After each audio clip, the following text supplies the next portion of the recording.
Vi starter hen i den ene ende. Helt herhen. Vi får brug for pladsen bag jer. Så sætter I bolden mellem knæene. Og holder fast omkring knæene.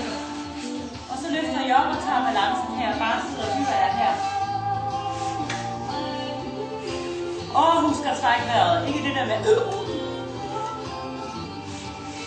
Husk at tage nogle dybe indåndinger her. Hvis det er nødvendigt, så sætter I fødderne ned en gang imellem, og så kommer op igen. Så holder I fast omkring bolden her. Og tager nogle store bitte vægt her. Ikke ret store, fordi det bider godt i mavemusklerne det her. Der skal meget træning til at gå langt ned her. I kan selvfølgelig godt gøre det i dag, og så straffer det sig i morgen. Vi tager armene ud, mens vi gør det.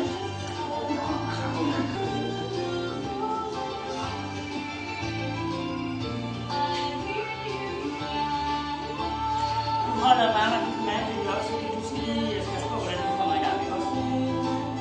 5 mere, kom. 1, 2, 3, 4 og 5. Vi tager armen omkring benene her, og sætter fødderne i gulvet. Og slapper helt af mavemusklerne. Det giver helt slip i maven. Så kommer vi op og finder balancen igen, og nu må I gerne lægge bolden ved siden af jer. Hvis den ikke absolut vil stikke af. Og så tager I turen bagover og kommer op og lander i balancen igen.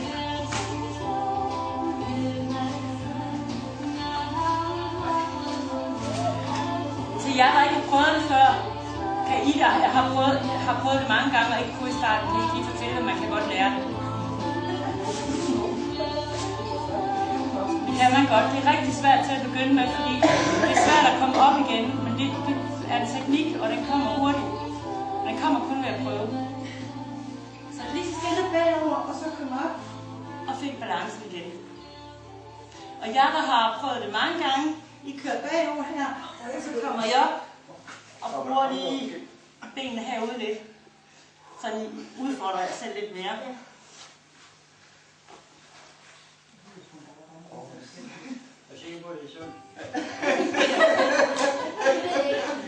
Det er så godt kan lide ved dig, Bente. Tro mig, hun kan ikke lade være. Så rykker vi numsen tilbage i sædet her, og så ruller vi ned. Og så lægger vi os ned på ryggen her. Og til at begynde med, der har vi lige bolden i hånden. Og skal lige have skruet lidt ned. Så er jeg helt i morgen. Det I skal koncentrere jer om nu, det er, at I skal have benene bøjet, fødderne i gulvet. Ikke for tæt på numsen, men heller ikke for langt fra. Så suger I navlen ned, ind, så I kan presse lænden ned i madrassen og få en fornemmelse af, at maven ryger med ned. Ikke bliver pustet op som hæver som franskbrød, men den skal simpelthen trækkes ned mod gulvet. Så hele lænden har kontakt. Så er I fat i den dybe mavemuskel, som skal støtte lænden og hele rygsøjlen. Og slip igen. Når vi gør det, så er det jo ikke noget med, at vi dykker ned under vand, så vi siger ikke, og så spænder vi. Vi trækker vejret også. Så vi suger navlen ind, presser den ned i underlaget, alt hvad vi kan. Og når den har fået fat, så tager vi en dyb indånding. Mens vi holder spændingen. Og det handler meget om, at den måde, som vi normalt trækker vejret på, det er tit helt ned i maven her, og det er rigtig fint, det kan vi sagtens gøre, og nogen har en meget overfladisk vejrtrækning. Men når vi skal ned og bruge vores mavemuskler her, så er vi nødt til at trække vejret herop, sådan at vi har ribbenene sådan her, så trækker vi vejret op i den øverste del, så vi udvider her, og så stået igen, så samler vi her. Så kommer jeg ikke herned, og det vil sige, så kan jeg spænde mine mavemuskler. Det er teknik, og det skal trænes rigtig meget. Men prøv at øve jer lidt i det. Sug navlen lidt, pres lænden ned i underlaget, og træk vejret med den øverste del, altså med lungerne simpelthen. Rigtig godt ind og pust ud. Og når jeg har pustet helt ud, så slipper I mavemusklerne, så der bliver huller under lænden igen. Og så igen ind med navlen og spænd mavemusklerne og pres lænden ned i underlaget.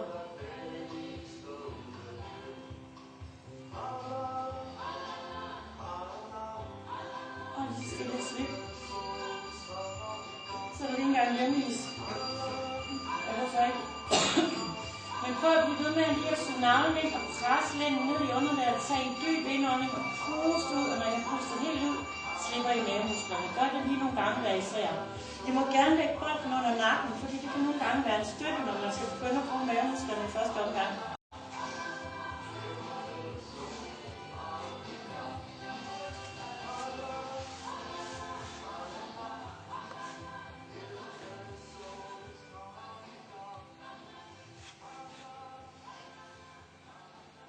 Det ser rigtig godt ud alle steder. Godt. Jamen, så lad os bare udvide øvelsen en lille smule. Egentlig vil jeg tage bold på den næste øvelse her, men fordi der er så mange, der er nye, så lader vi lige stadigvæk den bold lidt væk. Så suger vi navlen ind og presser den ned i underlaget igen, så vi har godt fat. Og når vi har fået det gjort, så kører vi benene ud til siden, mens vi holder fast i, at lænden er ned i gulvet. Når vi begynder at køre benene ud til siden, så provokerer vi lænden til at løfte sig. Mavemusklerne vil gerne give slip nu. Så I kører bare så langt ud, som I kan mærke, at jeres mavemuskler kan holde til, og så samler igen. Men hele tiden, mens I gør det, så skal I sørge for, at lænden er presset ned her, så I kører ud, provokerer mavemusklerne.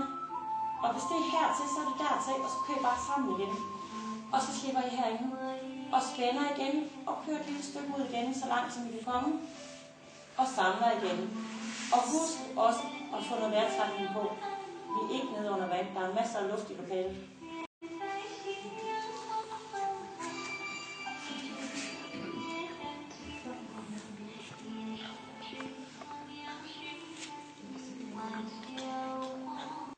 Husk på, at din mave ikke puster sig op, når du går ud med benene, fordi så er det, du har været inde og bruge maks af dine mavemuskler. Lige så snart I kan mærke, at du gerne vil komme på maven, lige så snart I kan mærke, at maven den gerne vil hæve som sådan en franskbrødsdej, så har I ikke flere kræfter i maven til at presse benene ud til siden. Maven skal blive nede på plads, mens I gør det. Så kun gå dertil, hvor maven bliver nede på plads. Med tiden skal I nok få dem helt ud, men det kræver, at der kommer styrke til maven, og det kommer kun ved, at I bruger de her øvelser her. De øvelser, vi laver lige nu, kan I have stor gavn med at lave derhjemme på gulvet. Den første, vi lavede, hvor vi bare pressede lænden ned i underlaget, hvor I gerne lavede sengen. Og det er en rigtig god idé at gøre det 10 gange, inden man står op, og 10 gange, inden man lægger sig til at sove. Alt andet mavegymnastik foregår på gulvet, fordi jeg ved ikke, hvor blød jeres madras er. Men hold øje med maven, den ikke puster sig op, når I sådan kommer ned. I har presset maven godt ned her, og I så kører benet ud til siden, så maven ikke begynder at presse sig opad. Fordi så er det fordi, at der ikke er kræfter nok til at køre benet længere ud. Så skal I stoppe der. Styrken skal nok komme med tiden. Og I tager lige 2 mere.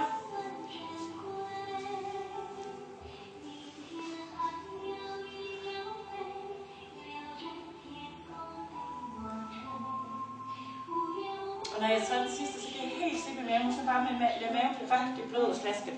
Og lige sådan, lige give den lidt pause. Vi skal nemlig på den igen lige om et øjeblik. Vi ligger fortsat med benene bøjet. Nu skal vi have fat i de skrå mavemuskler, og nu starter jeg lige med at vise det sådan her, men vi skal ikke begynde, før jeg har vist det til den anden side også. Det vi gør nu, det er igen, vi presser lænden ned i madrassen, så kører vi kun det ene ben ud til siden. Og når jeg gør det, og presser lænden ned her, og kører benet herover i den her side ud, så vil lænden over i den her side gerne løfte sig sådan her. Og der er kunsten så at bruge de skrå mavemuskler til at presse lænden ned, så den bliver dernede. Så når man kører ud her, så skal lænden blive nede i madrassen hele tiden. Og hvis man kan mærke, at den begynder at løfte sig, så skal man ikke have sit ben så langt ud, fordi igen, den skrå mavemuskel skal have tid til at blive stærk. Det tager tid. Det er ikke gjort på én gang. Så først ned med lænden i gulvet her, spænd mavemusklerne, og husk at trække vejret. Og så kører jeg det ene ben ud til siden, så I kan mærke, at vi har fat herover hele tiden. Og så samler I benene sammen til det andet ben igen. Slipper et øjeblik, spænder igen. Og så kører I det andet ben og sørger for, at modsatte side bliver i gulvet. Så har I fat i de skrå mavemuskler, og de er også rigtig vigtige for, at man kan have en god ryg og en stærk ryg. Og lad være med at køre for langt ud. Du letter lidt over i modstand, så lad være at køre så langt ud, fordi det skal nok komme. I kan få benene helt ned og ligge på gulvet, hvis I kan få dem derud til den tid. Men I skal den tid styrken i maven er der. Hvis jeg kan mærke, at jeg begynder at løfte bagdelen i den modsatte side på gulvet, så vil jeg gå længere. Og det giver ikke styrke i musklerne og bare ligge og dreje kropserne fra side til side. Så måske er det bare lige, at 3 cm benene kan komme ud, så er det sådan, der er lige nu. Ja, hvis du kan få dine ben tættere på numsen, så kan du få mere ud af det, og få også mere støtte til din lænd på den måde. Jo tættere I har benene på bagdelen, jo mere støtter I jeres lænd. Når I bliver rigtig stærke i maven, så kan vi bare lægge de ben ud, men det kan vi ikke lige nu. De skal være der som støtte til lænden, så vi ikke beskadiger lænden, mens vi træner maven op. Prøv at køre benet langsomt ud og langsomt ind igen, så I hele tiden kan mærke, hvad der sker i den modsatte side. Så I ikke lige pludselig taber benet, og så ryger hoften op. I skal virkelig prøve lige så stille ud til siden, og lige så stille tilbage igen.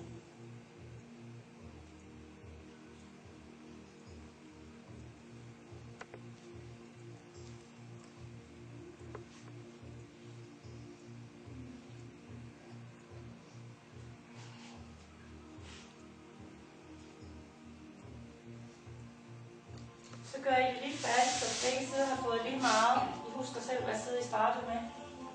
Ellers er det en god idé altid at starte med højre side af flere grunde. For det første, så kan jeg altid huske, hvor I starter. For det andet, så er det den maskuline side. Og mænd har det med, at de vil gerne stille sig frem. Og hvis de bliver det, så er det simpelthen for dejligt tilfreds. Så kan kroppen have det rigtig rart, hvis vi lader den maskuline side komme til først. Det er også den handlekraft, der skal til en gang imellem. Så kan alle de bløde værdier komme bagefter. Godt. Så strækker vi benene ud og armene op over hovedet, og så strækker vi med fokus på mavemusklerne her. Strækker godt ud, mavemusklerne kom. Stræk dem, så de bliver rigtig lange og smidige. Og slip. Så strækker I hele den ene side først. Og så strækker jeg bagefter den anden side. Godt. Og så bøjer vi benene.